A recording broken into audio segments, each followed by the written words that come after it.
Pemirsa, hari ini Polda Jawa Barat memanggil Rizik Syihab untuk diperiksa kasus kerumunan di Megabendung, Bogor, Jawa Barat. Hingga sore ini Rizik Syihab belum datang ke Mapolda Jawa Barat.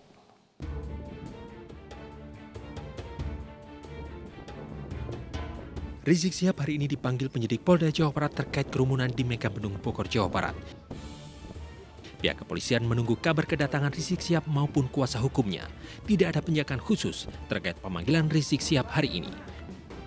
Meski demikian, Kabid Humas Polda Jawa Barat mengimbau para pendukung Rizik Syihab tidak mendatangi Polda Jawa Barat. Jika tak hadir dalam penuhi panggilan penyidik, pihak kepolisian akan melakukan pemanggilan kedua. Menunggu kehadiran dari Bapak HRS ya, terkait pemanggilan hari ini terkait masalah yang di Megabendung. Ya intinya namanya pengamanan itu tidak ada hal yang khusus. Jadi kita seperti biasa, ada SOP di penjagaan, kemudian mendatangkan siapa yang datang dan sebagainya. Itu saja. Direktorat Reserse Kriminal Umum Polda Jawa Barat meningkatkan status kasus kerumunan massa di Megabendung Kabupaten Bogor dari penyelidikan ke tingkat penyidikan. Berdasarkan klarifikasi dari para saksi dan hasil gelar perkara, Tim Liputan iNews melaporkan. Polda Metro Jaya menetapkan pimpinan FPI Rizik Syihab sebagai tersangka kasus kerumunan di Petamburan, Jakarta Pusat. Dalam kasus ini Rizik Syihab 2 kali mangkir dari panggilan penyidik.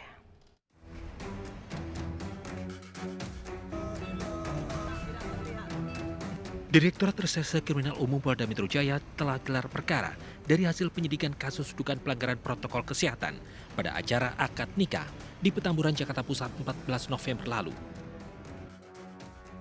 Dari hasil gelar perkara, 6 orang ditetapkan sebagai tersangka, termasuk pimpinan FPI Rizik Syihab selaku penyelenggara acara, 5 orang panitia dan penanggung jawab acara. Dalam kasus ini, Rizik dijerat pasal 160 KUHP tentang penghasutan di muka umum, serta pasal 216 KUHP tentang perbuatan menolak himbauan petugas saat dibubarkan. Gelar perkara dilakukan tim penyidik meski Rizik Syihab telah 2 kali mangkir agenda pemeriksaan sebagai saksi. Ada 6 yang ditetapkan sebagai tersangka. Yang pertama, sebagai penyelenggara, Saudara MRS sendiri dipersangkakan di pasal 160 dan pasal 216. Kemudian yang kedua, ketua panitianya, Saudara HU. Yang ketiga, sekretaris panitia, Saudara A. Yang keempat, Saudara MS sebagai penanggung jawab di bidang keamanan. Yang kelima, Saudara SL untuk penanggung jawab acaranya. Dan Saudara HI. Ya. Ini sebagai kepala seksi acara. 6 orang kita tingkatkan dari saksi menjadi tersangka. Ke-6 tersangka ini, Polri dalam hal ini akan menggunakan kewenangan upaya paksa.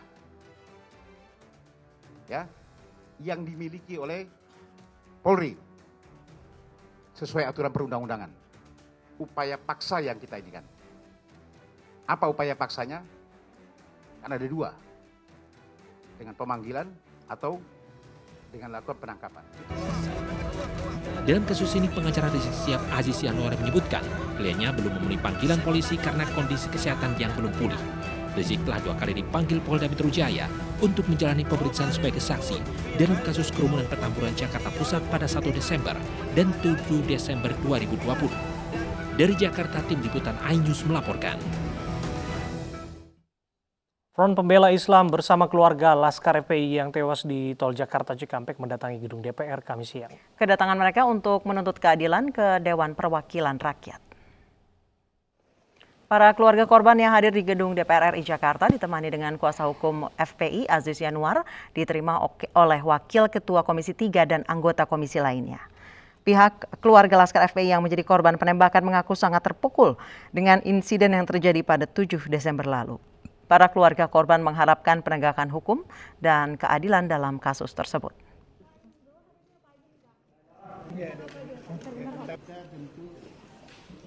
sebagian saja ya.